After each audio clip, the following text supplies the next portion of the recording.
Good evening, denizens and degenerates of YouTube. My name is James Shimo, and this is your Backstage Breakdown, where we here at Jack of All Trivia, we discuss the ins and outs of what's going on today in the world of professional wrestling. So, I'm not the only one here today. If you notice, I'm also here with Haven, the villain Pendergast. Haven, how you doing, dude? Hey, what's up, brother? Doing pretty well, man. Right on. Short and sweet. We got not much to get into this week, unfortunately. Monday Night Raw was a complete dumpster fire this week. Just the same old crap that we just keep seeing over and over again. Like, literally, I think 90% of the matches were a rehash from last week. Elias versus Bobby Lashley. Freaking Finn Balor versus Corbin and, McIntyre, all of that. It just felt like a retread. I swear to God, the creative team must have just took a freaking vacation this weekend and just said, oh, what did we do last week? Okay, just do that again this week and just have nothing make absolutely any sense. The Drake Maverick thing with Bobby Roode's rub, that pissed me off so bad. Bobby Roode deserves so much better than that, man. Like, this is just ridiculous. What the hell is Vince McMahon doing? Bobby Roode could make him so much money, and yet he's wasting him on this comedy stuff with Drake Maverick and the AOP and Chad Gable. It's just Jesus. Yeah, but anyway, I'm not gonna talk too much more about Monday Night Raw because I'm just gonna keep getting more and more upset the more I do. The only other thing we'll briefly discuss is apparently Fox wants Ronda Rousey to move to SmackDown Live when SmackDown goes to Friday nights here coming up next year. It's pretty interesting that Fox would make that kind of a demand, though. I guess with Fox Sports and everything, I guess they kind of want the biggest crossover star on their network. So I suppose it makes sense in some respect. What do you think, Haven? Yeah, they want SmackDown to be more athletic, to be more realistic. And she was a former MMA superstar. She does have that pedigree of being, a former MMA champion, so she could bring over that crossover appeal. And this is going to be really interesting because now you have two different. Now WWE is basically going to be in the crosshairs of two different companies, USA Network and Fox. So I don't know how the play is going to go because, this will be I forget how much money that Fox actually paid them for this 10-year deal or whatever they're doing. I think it's $1 billion or something. So, if they, especially with WWE being publicly traded now, I guess, they're the ones paying the bill. So if they tell WWE, hey, this is how it's got to go, I guess Vince McMahon is not going to be able to say no. So that's going to be crazy. And then if, we didn't talk about Raw because, like you said, it was trash. But this was the 4th lowest Raw rating of the year segment. And SmackDown actually was pretty damn close to tying them with ratings this week, with the return of Becky Lynch and just all the stuff they did on SmackDown. So this is really intriguing, brother. What do you think? You're right. It definitely is intriguing. I don't know where necessarily things are going to go with this. Just because I don't know how much Vince McMahon is really going to let Fox dictate his booking, because he could probably, you got to figure Ronda Rousey is the biggest star ever. And that, he wants all the big stars or the people he thinks can be big stars on his flagship program, which is Monday Night Raw. So I don't know necessarily because you don't really see USA making that much of an impact on booking decisions by Vince McMahon. So I don't see why he would necessarily start letting Fox call all the shots. Granted, I know Fox is much bigger than USA will ever be, and especially being that it's primetime basic cable, which means anybody can have access to it. Like, you don't really need like any kind of big cable packages in order to have access to Fox. Yep. Like, there's definitely room there for a lot more national exposure and whatnot. So I don't know. Maybe it might come into play. Honestly, I don't know. Whether or not Vince is actually going to go ahead with this still remains to be seen. But, if he smells money, then he'll do that tired old trope of what's best for business. So let's wait and see.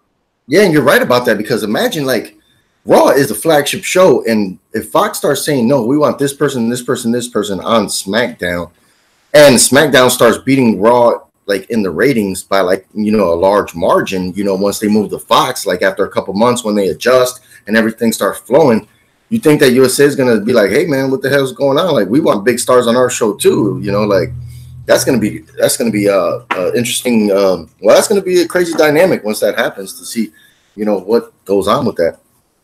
Absolutely. Well, in any case, let's go ahead and get into the rundown of SmackDown for this week. So 2 weeks away, Becky Lynch has finally returned to the promised land. The man is back, and boy, did she have some pointed words for Charlotte Flair. Basically called Charlotte out for, you know, attacking Ronda after the match, not because it didn't sit well with her, but it's like, now you're copying my shtick. First you've made a living off your old man shtick, and now you're trying to work off the man. That's not going to fly. So eventually Paige interrupts them both and says, hey, look, that's enough of this, you know, Michigas. Here's what's going to happen. Charlotte, Becky Lynch, you two are going to fight for the SmackDown Women's Championship in the first ever Women's Championship TLC match at the TLC pay-per-view in a couple of weeks. First of all, that in and of itself was a huge announcement. But then after that, of course, we get Mandy Rose, Sonya Deville, the Iconics, and a whole bunch of other, and Lana coming out basically saying, hey, what gives? One of us deserves a shot at that title. We've been around here. You know, you're giving preferential treatment to these two. I guess your PCB buddies matter more to you than Absolution does. Mandy Rose threw that little chestnut out there. All of a sudden, the baby face come out. Huh? That was a good callback. Yeah, very good callback, actually. And then the faces come out: Naomi, Carmella, Asuka, and they all, and they stand there and they say, you know what? Any one of us, and I love the line from Becky Lynch here in response. Naomi says, any one of us could be champion. And then Becky fires back with, form a line, I'll slap the heads off every one of you dopes. And I'm like, that's great. Great. Yep. Becky Lynch is a straight savage, and I've loved this entire heel turn of hers. After this is done, Paige says, you know what? I like the passion you ladies are showing. Tell you what, Battle Royal later on tonight, winner will be added to the TLC match for a triple threat women's championship TLC match at TLC. Overall thoughts on the segment, Hayden? I thought it was a good segment. You know, like that's the one thing I do like about SmackDown, is that they respect their women athletes. You know, they treat them like athletes, not like an afterthought, and they're promptly pushed, and you know, start the show off. You know, who comes out is the man, and the crowd goes crazy. You know, the man finally shows up. She speaks her words, and she speaks the truth. You know, she said, "Hey, you know, Charlotte was out there, you know, on the pay-per-view. You know, she did kind of what I would have done, but she didn't quite get the job done." She calls her out. I never noticed Charlotte's smile is now that she's a heel. I don't know if was she ever injured before with her teeth, because her teeth look, I don't know if they look fake or something, but her smile, I mean, she's got beautiful white teeth, but yeah, you know, but yeah, they both trash talk. They both had great dialogue back and forth.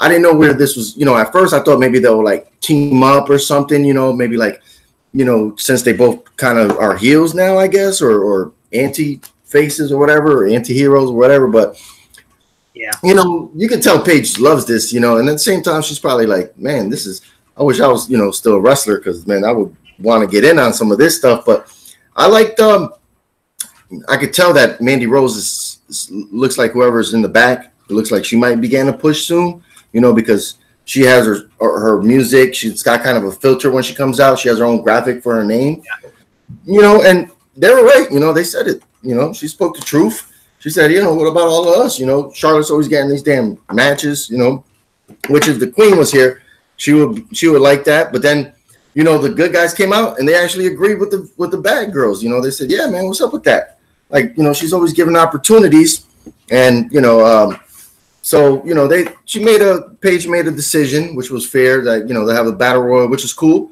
because the women start the show and they end the show. So, you know, that was big time.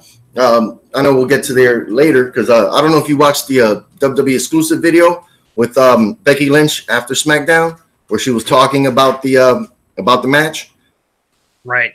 Yeah, it was like a minute and 30 seconds, and it was pretty cool because she was like, you know, she hit the nail on the head where she was like, you know what? I forget who the interviewer was, the girl, or the lady, whatever, was like, oh, what do you think about Asuka being added to the match? And she was like, well, she earned her shot. She earned her shot. So I respect that. She was like, Asuka earned her shot to face the man. She was like, not like Charlotte given the shot, you know.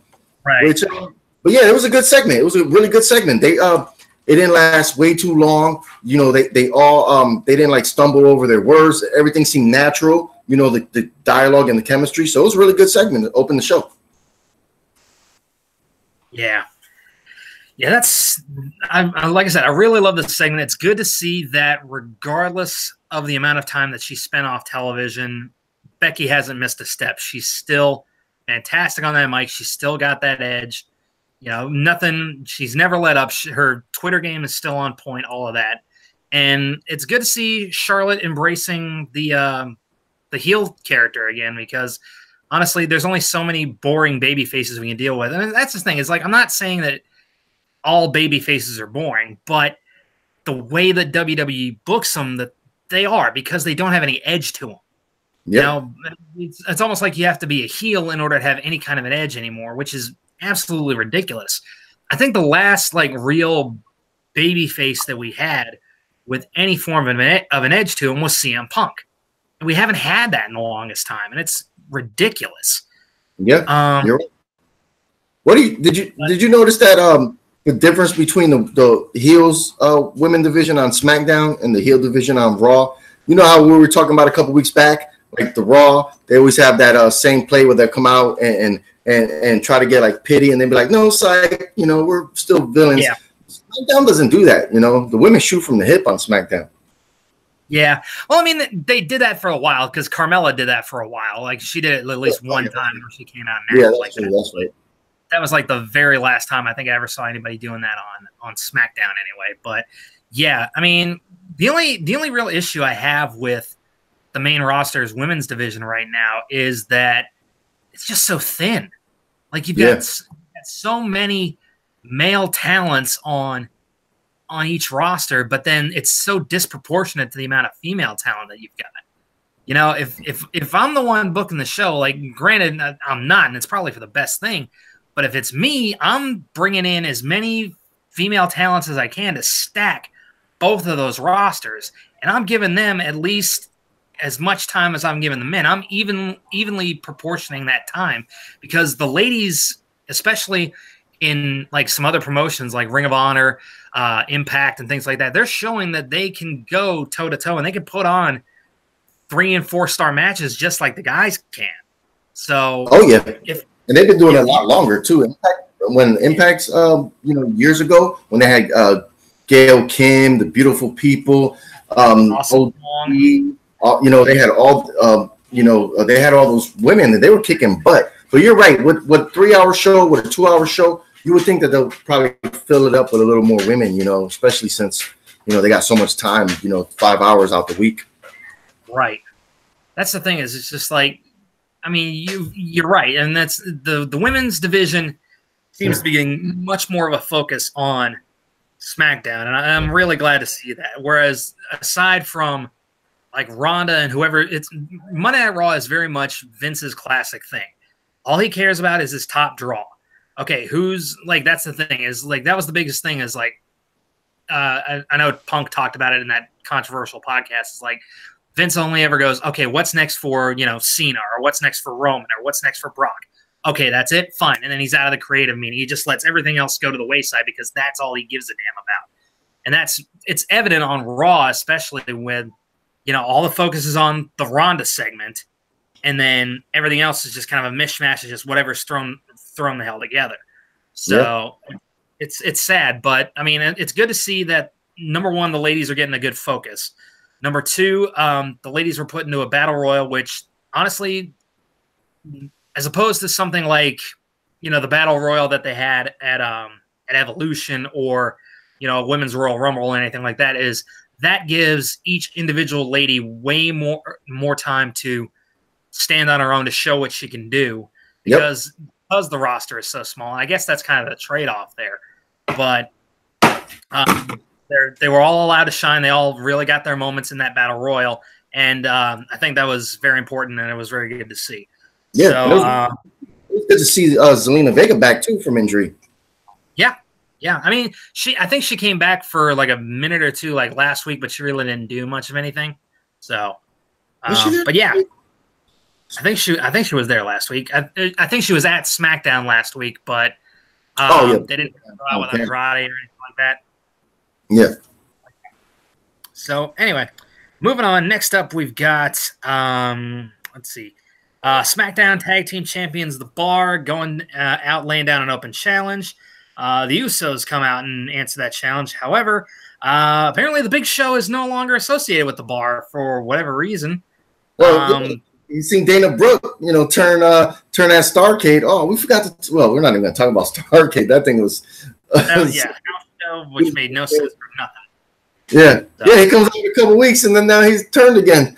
Yep. It's classic Big Show. Classic Big Show. But in any case. Big Show is no longer by their side. He was kicked off the team. So we get a nice back and forth match between the Bar and the Usos, with the Usos picking up the win. So I mean, really good stuff. I mean, I think it's almost impossible for the Usos and the Bar. First of all, I think it's impossible for the Usos to put on a bad match with anybody. Least of all the Bar, and especially least of all the New Day. Yep. So that's the one. That's again another thing. It seems like, and it sucks to say this, but it seems like the real wrestling aspect of WWE is taking place on SmackDown, and the sad attempts at entertainment are what's taking place on Raw, which is bizarre to think about, because you think back like 10, 15 years, the stuff that's going on Raw, granted, some of the juvenile stuff would still be happening, but it wouldn't be nearly as pervasive as it is right now. Yeah, you're right. I think that maybe because of the Fox deal that's already happening, maybe they're, I think they're already trained, they already had months to transition to like more wrestling based, because you notice, man, SmackDown, they have their funny segments too with R-Truth. And even though Fox, I guess, is going to go away with that stuff but they're always going to have some comedy, I guess. But it's more grounded wrestling, more just, more time in the ring, more time showcasing what people can do. Yeah. And that's the thing is, I get you want to push the entertainment aspect of it. You're not just a wrestling company. I get that. But at the same time, the word that comes before entertainment in your company's name is wrestling. At your heart, you are still a wrestling company. No matter how much you don't want to be considered just a wrestling company, there still needs to be some wrestling that takes place anymore. Can I spit the word wrestling anymore into this freaking broadcast? I don't know. That's just the point, is like, people don't want to watch this ridiculous crap. They want to watch professional wrestling. I mean, you look at any New Japan show. Like, granted, New Japan has their comedy, but the majority of that takes place in the ring, not in these ridiculous backstage segments. I'm not saying you can't have funny stuff go on, like Joey Ryan with the dick flips and all of that other stuff, but have it happen in the ring where it makes sense and you can further a storyline. But anyway, I'm getting off topic here. Thoughts on the match between the Usos and the Bar? Yeah, it was a good match. Like you said, these guys, the Usos, they can't put on a bad match. The New Day, they can't put on a bad match. And the Bar, man, they're two big horses. So they go in the ring. They're powerful guys, and they had time to mesh well together. They might be the best thrown together tag team that I can recall in the last like 10 years. And it's working, man. SmackDown just shows you what tag team wrestling is about. Yeah. I mean, it makes sense when you think about the talent that's there. You've got the Good Brothers, Gallows and Anderson. You've got the Bar. You've got the New Day. You've got the Usos. You've got, so many great Sanity over there. Granted, they don't use them, but you still got Sanity and everything. And it's just like, good grief. Can we balance that out and put some actual decent tag teams on Raw for a change? Like, I know for a fact, and people have said this to death on God knows how many different podcasts and everything, that Vince is starting to sour on tag team wrestling. It's just like, I don't get it, because tag team wrestling, when it's done well, can really excite people. I mean, you look at what guys like, Daniels and Kazarian, or Kazarian and Scorpio Sky are doing in Ring of Honor with SCU. You look what the Young Bucks have been doing for the last 10 years. You look at all these great, the Briscoe brothers, Roppongi 3K, all of these great tag teams that, like I say, tag team wrestling done right can really elevate a wrestling show. And I don't get why Vince is seemingly all of a sudden backpedaling on that. So I don't know, man, but hopefully sometime in the future, maybe he'll swing back around and maybe we can finally get back to a golden age of tag team wrestling. Because, I mean, you think back to when we had the freaking the APA, you had the Hardys, Edge and Christian, the Dudleys. I won't say they were a great tag team, but Right to Censor were okay. The Steiner brothers. The New Age Outlaws. Yeah, they had a bunch of tag teams. Yeah. Yeah, New Age Outlaws. You had Cactus Jack and Chainsaw Charlie. You had all of these other really, really good tag teams. And, I mean, hell, even, what was it? Paul London and Hayden. Paul London and Brian Kendrick. La Resistance. Yeah. You had some really, really good tag teams. Yeah, you mean you're throwing all of that away and all that legacy away. And especially now with bringing in a different tag team every year into the Hall of Fame, it makes so much more sense to me to really build tag team wrestling to honor that legacy, and it just blows my mind that it seems like Vince McMahon just stopped caring all of a sudden. So I don't know, man. Hopefully, like I said, hopefully they can figure it out. Hopefully we can get back to the glory days, but I don't know how soon that's going to be or if it will be anytime soon. So we'll see. Oh, yeah. Yep. Anyway, moving along, we've got Give me 1 second, brother. Okay, no problem. Yep, apparently Haven's dealing with some stuff over there, so we'll just vamp for a little bit. I'll go ahead into the next segment. We can kind of discuss that. I'll vamp for a little bit while he's handling that. But AJ Styles made his return to SmackDown Live after the controversial loss to Daniel Bryan a couple of weeks ago. Daniel Bryan, obviously now the new WWE champion. After the match, started stomping AJ in the head, and apparently that's what he's really ticked about. He didn't care so much about losing the title, but he cared about, being stomped in the face repeatedly, acknowledging that, the Yes Movement's dead and all of this. AJ addresses, he's throwing the Yes Movement away. He's doing all of this, obsessed with being the WWE champion, and that all of that is on Daniel Bryan, and basically says, Daniel Bryan, go ahead, keep that obsession, keep all of that. Keep everything that you think the new Daniel Bryan is. Doesn't matter if it's the new Daniel Bryan, the old Daniel Bryan, or some mix of the two. But in a couple of weeks, when I get my rematch at TLC, I'm going to kick your ass, and I'm going to take back my WWE championship. I love one of the things I love the most about AJ Styles is how fired up he gets. Like that's one thing. It's that Southern temper, I think, that we get from AJ Styles that just – whenever he really gets fired up, whenever he gets really animated and really into a promo, you can really tell because of the intensity in his face and the tone of his voice. Good, solid promo. It's weird seeing AJ come out without that championship because we've seen him with it for the past 371 days up until he lost to Daniel Bryan. So, I'm looking forward to AJ Daniel Bryan 2 at TLC because it's definitely going to be a good quality match. I mean, we know these two can go. Hopefully they give them enough time. I know we've got at least 2 TLC matches already scheduled on that show, but hopefully they give these guys enough time and really let them go. What did you think of the promo? What do you think as far as the match coming up?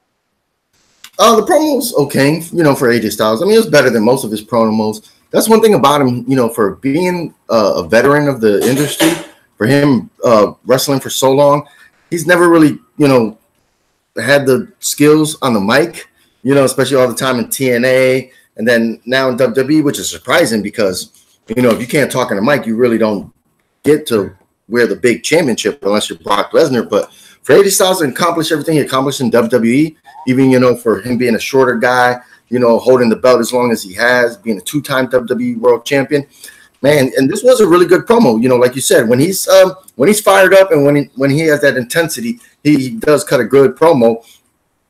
Yeah, this should be a good match, man. I don't know if they're gonna have a stipulation though. I can't recall if they're just gonna have a regular match or it's not gonna be a cage match. No, there's not gonna be a cage match at TLC. No. This would have been good to have those two guys in the cage, but I don't know. Yeah. I think it's gonna be a good match. I just hope they, you know, I think Survivor Series worked really well because they didn't overbook. You know, they didn't have like 12 matches on.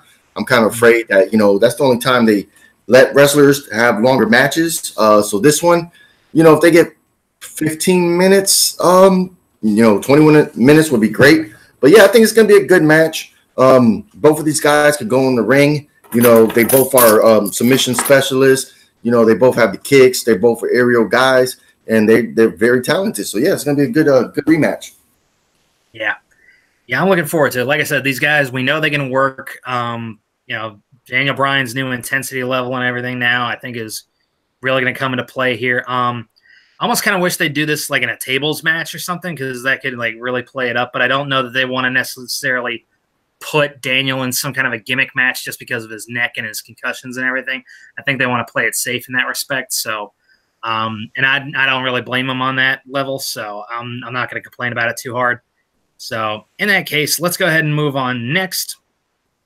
We had what was supposed to be Shinsuke Nakamura versus Rusev in order to have a non-title match, but Nakamura attacks Rusev before the match can even get going, leaves him laying with a Kinshasa, and then just kind of backs his way up the ramp holding on to his championship, kind of laughing and all this other kind of crap. I like this in one sense, and I hate it in another. I like the heelness from Nakamura. It fits with his MO since his heel turn back at Mania. But at the same time, I hate it's coming at the expense of Rusev because Rusev he's been one of the most over guys in the last few years. And just to see him get this kind of treatment and just not even be a squash match, but just not even a match at all, just to have him beat down and everything when he is one of the strongest guys and probably could have easily picked up and swung Nakamura's string bean ass. I mean, it hurts. It hurts me to watch it because if the WWE machine would get behind him, Rusev could be over in the biggest of ways. And it's just so disappointing to see. I mean, what did you think of the whole segment?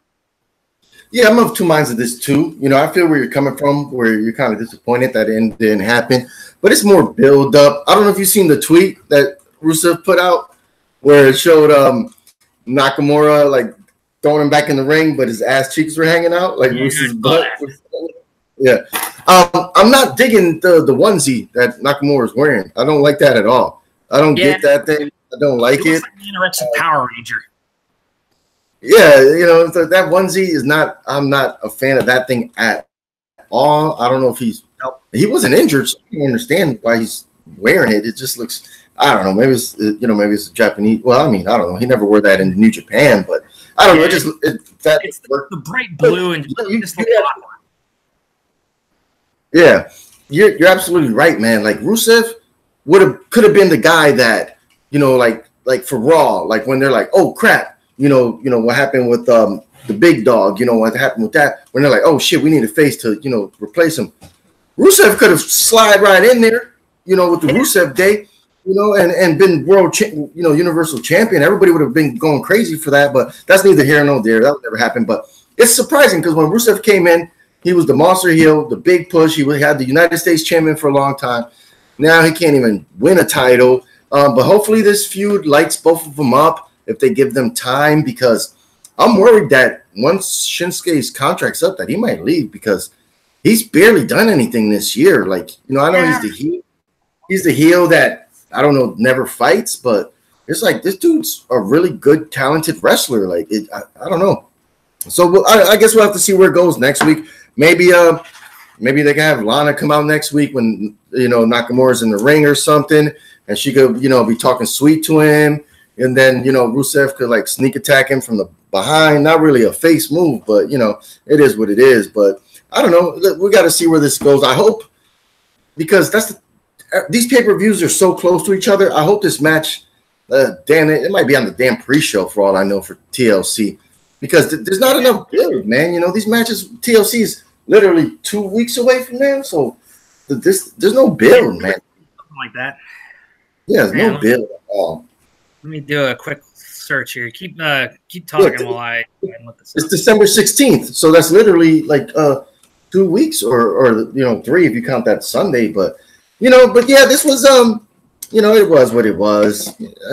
Yeah, he hit him with the Kinshasa, and guy's been attacked before matches, and the refs didn't throw him out. But it's any given day. The rules change in WWE. They never gave us a rule book, so this match was called off before he didn't start it, and boom, boom, bam. But yeah, no build for this, so I don't see Rusev winning that title, which sucks because he is over. But yeah, other than that, I can understand why Lana didn't come out with him, because she had her own stuff going on that night.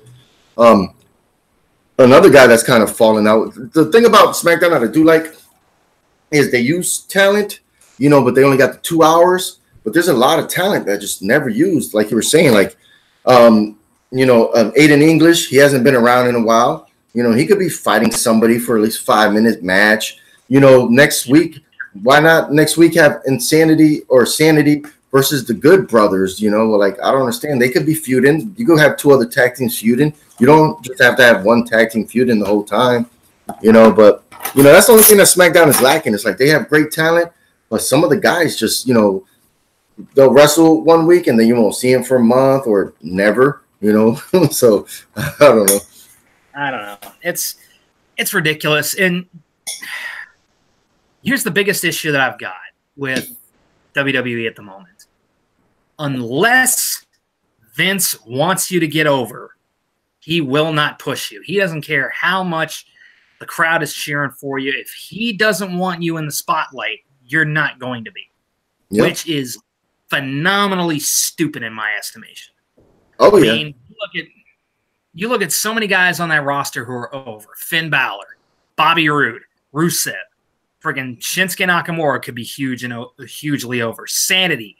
So many assets at your disposal to literally give you a license to print money, and yet you refuse to use them because you don't think they have what it takes. How do you know unless you give them the ball and tell them to run with it? They could surprise the living hell out of you. Again, I hate to keep bringing this up. New Japan and Ring of Honor are a perfect example. Being the elite. They jumped on that like crazy and have been pushing Cody, the Young Bucks, Marty Scurll, Adam Page, Bullet Club, the Elite. They've been pushing those guys to the moon, and it's working out for them. I mean, look how over those 6 guys are, and look how much money they like. Look at the success of something like All In. Look at the success of something like the Jericho Cruise.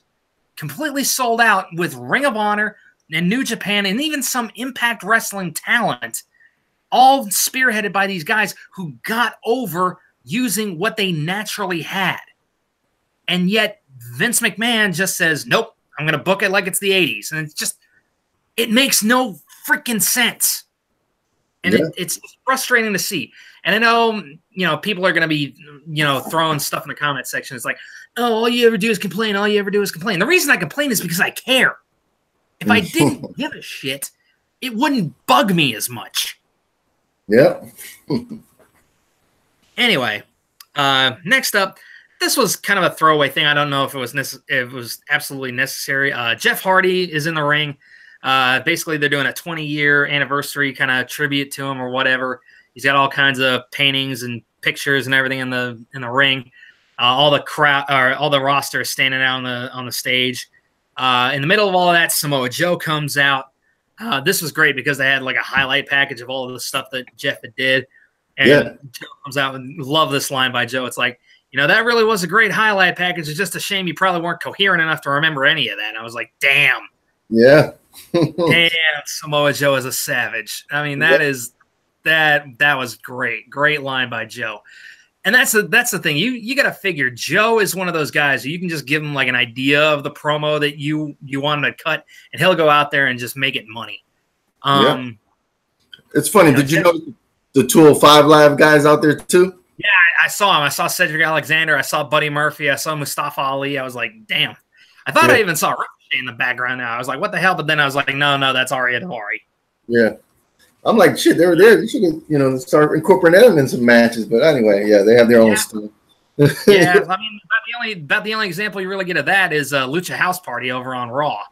Yep. Even that's just absolutely ridiculous. But anyway, Jeff challenges Joe to a match. Joe backs off, says, "Nope, my time, not yours, pal."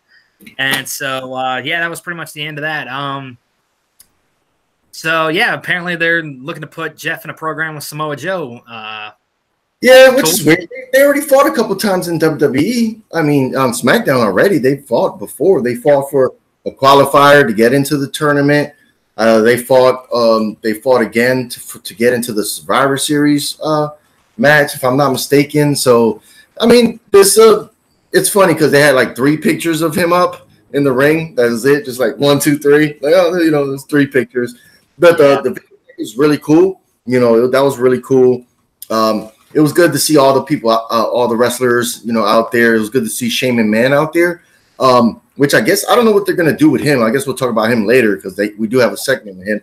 But I don't know where they're going to go with Shane McMahon because of what we heard and when Samoa, I like the realistic kind of tone it took because, when Samoa Joe's music hits, he comes out, Shane McMahon's like trying to stop him a little bit like, hey, and then he's just like, whatever. He starts talking. And once he says that first line, Shane is kind of like, hey, take it easy, man, or whatever. I forget what he actually said to him, but it was kind of like, oh, shit, dude, no, don't say that on TV. But Samoa Joe is another great wrestler that has all the experience from traveling around the world, building up his move sets, his mannerisms. And, like, that dude's flawless on the mic. He never cuts a bad promo. Like, he cuts a good promo. And I think this feud will be fun. Like they've known each other before for wrestling and other, prior companies. So it's a good feud, which, I guess will be, Jeff Hardy, I think they both work safe. So, I can see this one being fun, Yep. Yeah. I mean, and I've loved like all of the programs that I've seen with like Jeff and Joe in TNA/Impact was always fun to watch, like those guys. But then again, back then they were actually allowed to do a hell of a lot more. Yeah, that's another thing that I have a problem with is with so many of these WWE matches, it just seems micromanaged to hell. And just because they want you to wrestle a certain style, it's just like, why? Just let these guys go out there and just do what they can do. Granted, you can't really move as quickly as you want on the indies because obviously you've got, cameras and everything, and, you got to hit your right spots and make sure the cameras are in place to catch them.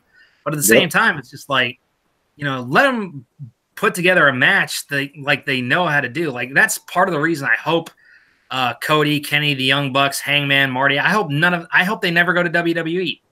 I honestly hope they don't because they're going to neuter whatever those guys have been able to do together. And it's just going to completely tank any momentum that they had going in there. And it's absolutely ridiculous. I just don't want it. WWE's been like that for years, even during the Attitude Era.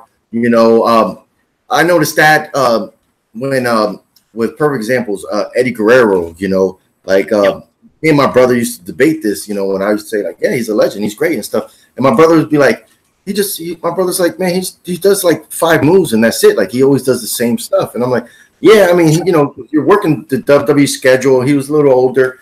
And I was like, but everybody loves and praises Eddie because, he was athletic, he had the charisma. So kind of like the crowd just soaked it up. But like, if you really go back and watch his matches from SmackDown, it was basically the same stuff all the time. He hit his few couple moves, frog splash, boom. He's out the ring. And that's the same thing with Samoa Joe. Like, I don't even think he does, he doesn't even do his signature move anymore. The three, when he would do the suplex and then the other suplex, and then he would do what the heck was like a close? I forget. It was like a 3 combo thing that that was like his signature.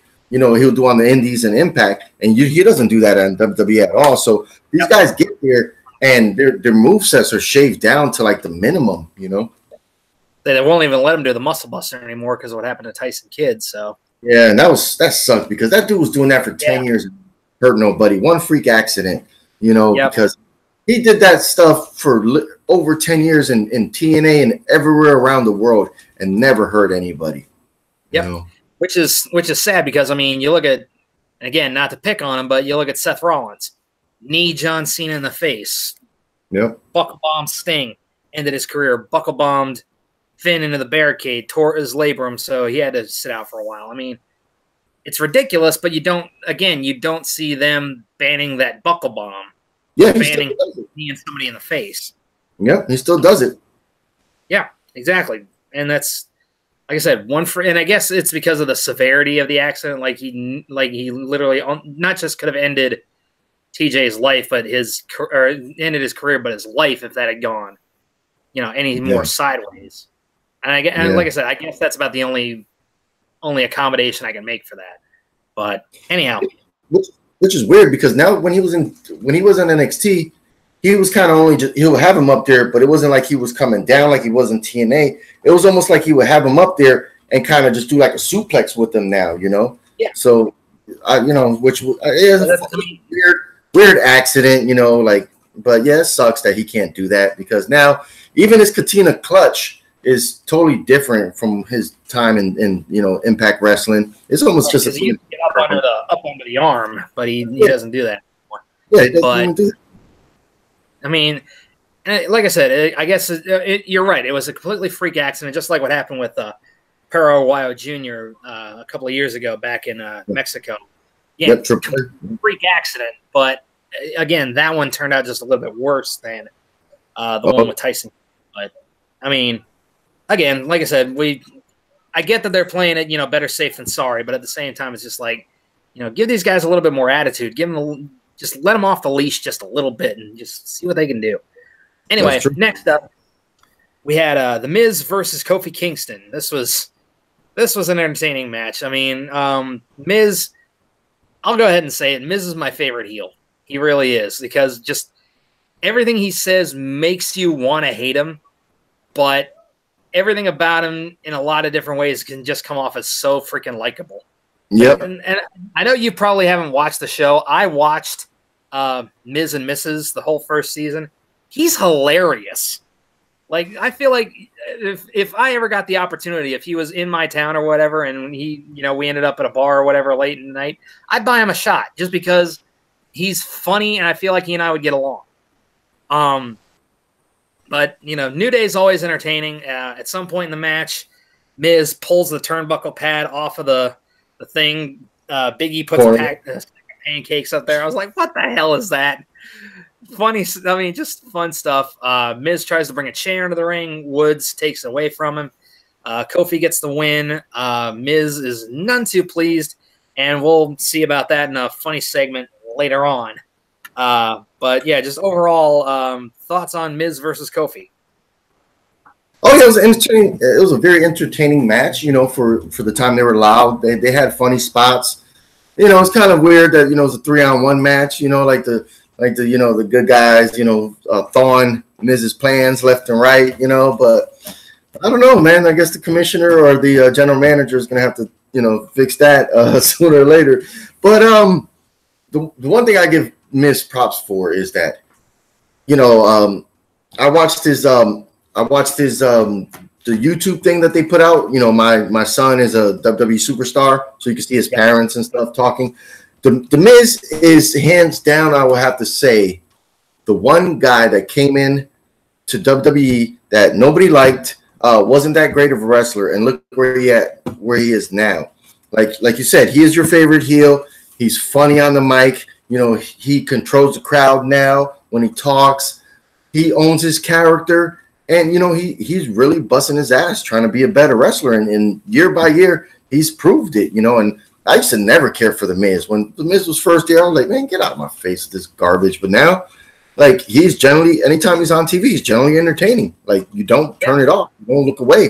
Like, this guy is. He's earned my respect as a wrestler, and you're absolutely right. He was the kind of guy, like, he was absolutely freaking annoying. Like, I remember when he first came in, he had that spike like mohawk down the middle of his head. Maybe he'll call him the Red Rooster, and I was like, that's hilarious. But it's just like you look at him now, and you actually tend to take him a little bit more seriously now, because he has shown that not only can he go, but he's worked a style that has let him be on the road consistently. And aside from his, sporadic, movie appearances or television appearances, he hasn't really missed that much time. So yeah, he's never been seriously injured or haven't taken time off for injuries or nothing. No, and that's smart. Like, granted, don't get me wrong, I love, the flippy style of, like, the cruiserweights, or like New Japan, or like, guys like Tetsuya Naito, Will Ospreay, Zack Sabre Jr. I love that stuff. But there's something to be said for working a more grounded style that gives you a lot more longevity in your career. And that's exactly what The Miz has done. Yep.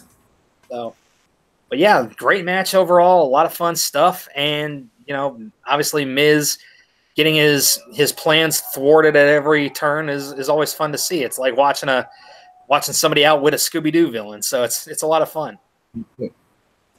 Any case, let's go ahead and move on. Next, we have Randy Orton come out to the ring. Randy was carrying Rey Mysterio's mask, which he took last week. He's basically talking up how, hey, get your panties out of a bunch. I didn't take this, and I didn't disrespect Rey's culture by doing this.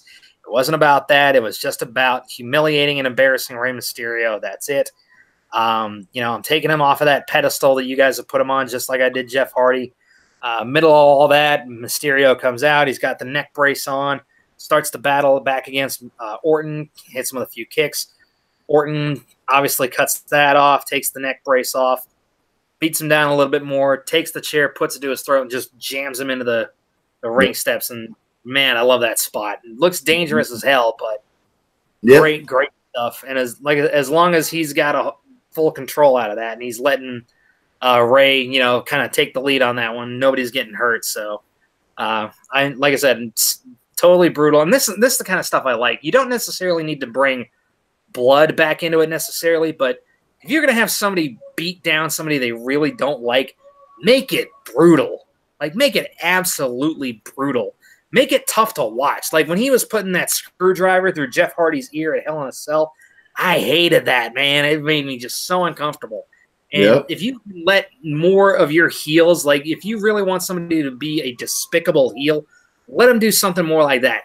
If you want to bring Kevin Owens back as a heel, have him attack somebody from behind just like that, and let him really, as hard as KO laid into Vince McMahon, have him just lay into him like 100%. Yeah, this was a good segment. Randy, for as long as he's been there, he's sometimes kind of coasts by with his promos.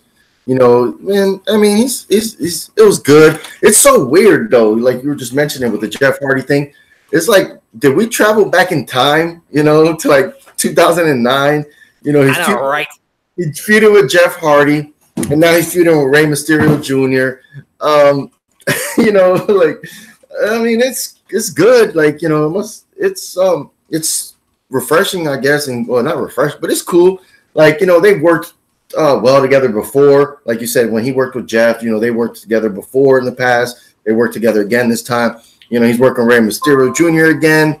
He beat him down brutally. It looked brutal. And it was a good heat for him. I like what they're doing with Randy Orton.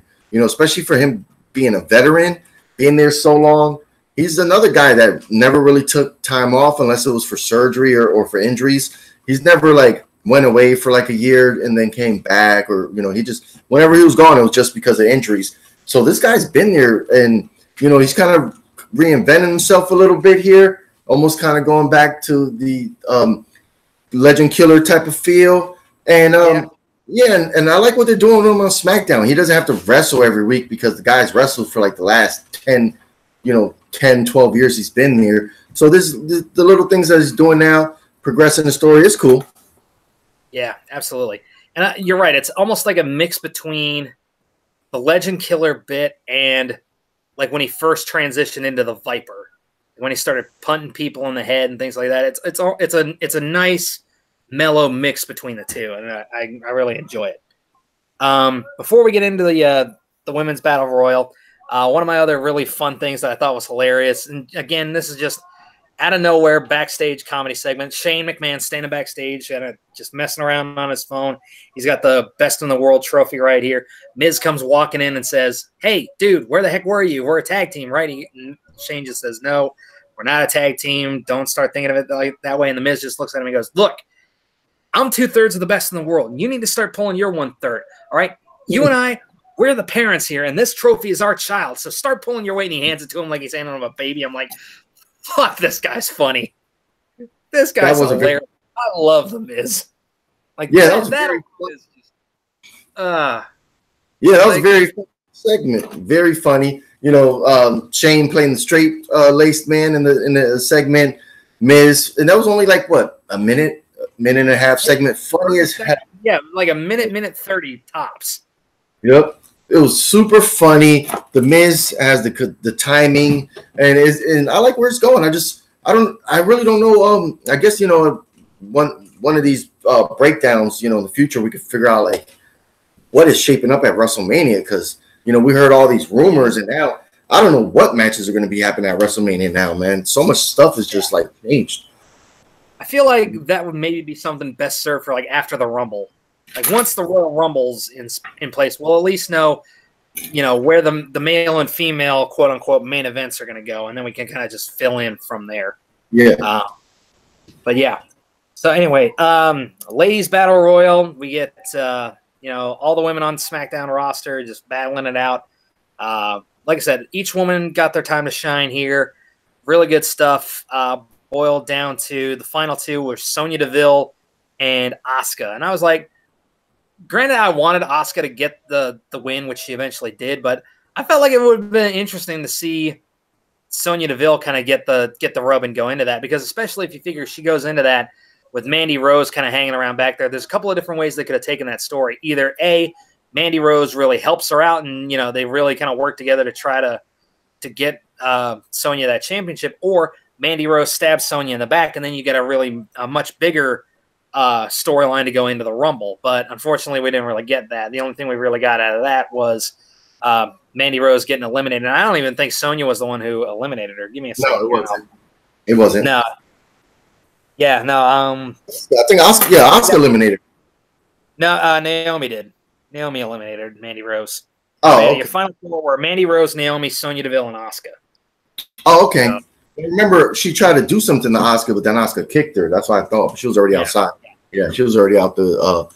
I'm liking what they're doing this year. I don't know if it was last year also, but I'm liking the being outside of the ropes. Holding on to the ropes, and both people kind of hitting each other out there, and then they do a move. Like I've noticed that a lot in NXT now, and I've noticed that a lot on SmackDown. Where both of them are outside on the ropes. Instead of just doing like they would have did in the 90s where somebody just punched them and they fell, like they're, going back and forth and doing stuff, and then that's how the person gets eliminated. This was a good Rumble. Battle Royal. It was a good Battle Royal. Yeah, man, Sonya Deville has some good moves. She was able to pull off some good moves. That almost like leg takedown, man, I was like, the double leg gave Asuka was good. Yeah, because Asuka was selling her head for a couple moves. Like when she gave her that leg kind of sweep, takedown, and she hit her head, she's like, oh, I was like, oh, I hope she's not concussed, I thought she legit hit her head there for a second. Yeah, but I guess she was just selling it really well. But yeah, I think what happened, like, with the whole rift between Mandy and Sonya, I think that got put in the back burner when Becky Lynch got injured. I think if she didn't get injured during the week before Survivor Series, I think they would have played with that more. But when she got injured, they had to change everything around. So I think that's why they're kind of now they could probably build it up again and slow burn and do a turn. But I guess, to push Sonya in the future. But right now, it's good to see Asuka. Everybody, she got a big pop when she came out. She still gets a big pop. So they haven't killed all her credibility. The only thing that was kind of weird was that, to me was that, the champ, the man, she's sitting right in front of the announce table on one side, and then you got Charlotte on the other side in a chair. And they kind of look at each other, a little bit. But nothing happened. They're just sitting there, no fist fight or no nothing. These women just had this crazy brawl. They had these 3 crazy matches. They're going to go into another match, the table, ladder, and chair. But they were just sitting there opposite of each other, just like, I see you. Okay, whatever. No, so I was like, oh, all right. Asuka wins. She gets on the rope or gets on the top turnbuckle and looks down at both of them, talks trash. It was a good SmackDown. It was a good SmackDown. It wasn't the greatest SmackDown ever, but it was good. It was entertaining. And it had a lot of fun matches and a lot of fun segments. And all around, it was good. I enjoyed it. Yeah, you knew this was going to be a weird week in wrestling when Raw started off that bad, and it's even funnier because do you watch Wrestling with Regret, Brian Zane? Yep.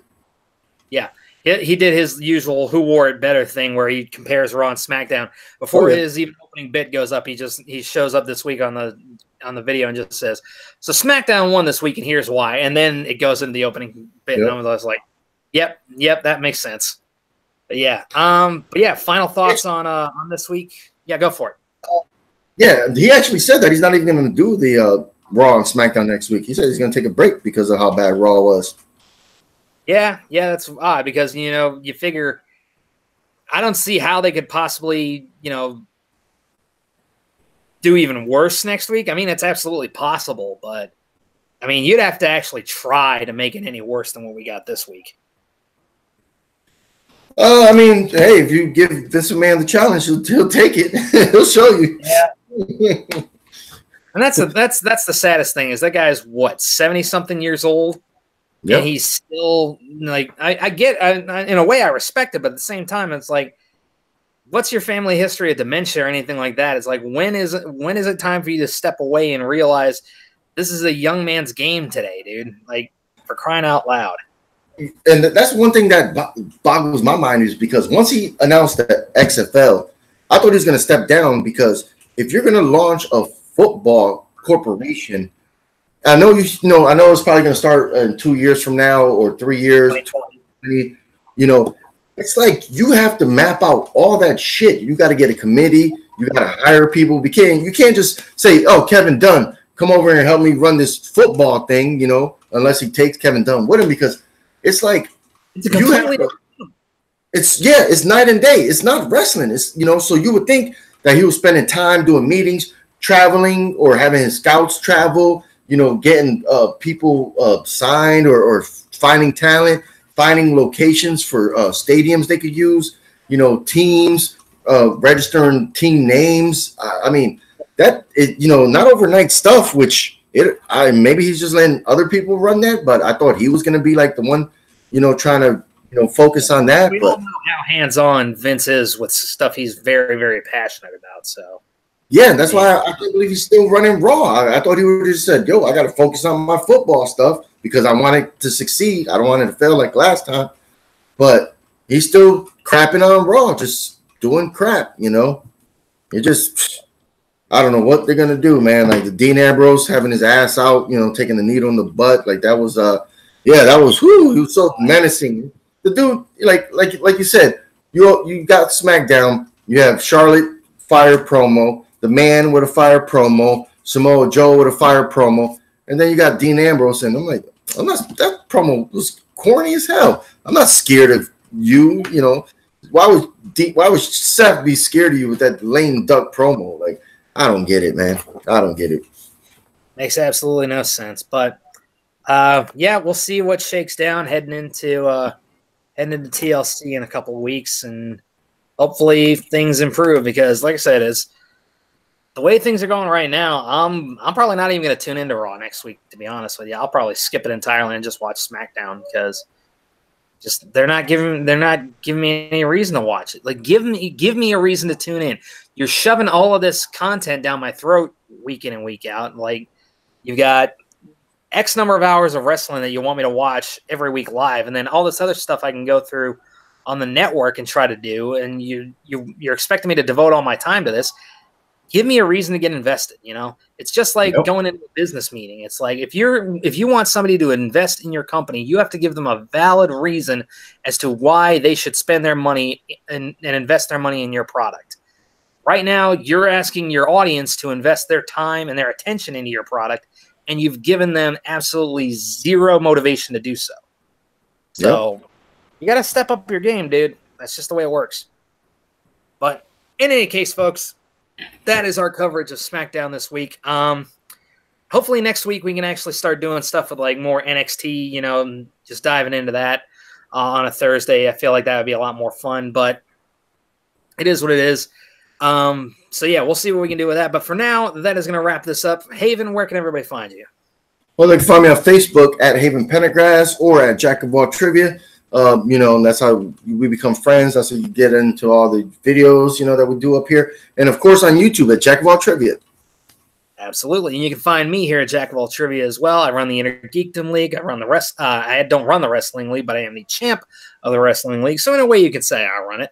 And then you can also find me competing in the Movie League as well. You can find me right here on Backstage Breakdown every single week or whenever we feel like uploading. You can also find me over on my own personal YouTube channel, James Shimo. I'll be over there doing movie reviews, television reviews, fitness vlogs, all kinds of other kind of crap. So be on the lookout for those. You can also find my own show there, Sweating It Out, where a bunch of nerds just get together and geek out over any given topic, any given time. And you can find me there playing D&D with a couple of friends, other couple of knuckleheads. Hopefully we get that up and running soon. But as always, you can find me here at Jack of All Trivia, breaking down wrestling every single week with the villain Haven Pendergast, and sometimes with the Queen Nicole Morris. We are the NWO here at Jack of All Trivia. So hopefully if you guys enjoy wrestling, tune into the show, like, share, subscribe, do all of that good stuff. Come and join us in the Wrestling League and the trivia matches. I'd love to take on any new challengers. Always room for more. So until next time, this has been your Backstage Breakdown. Thanks for joining us.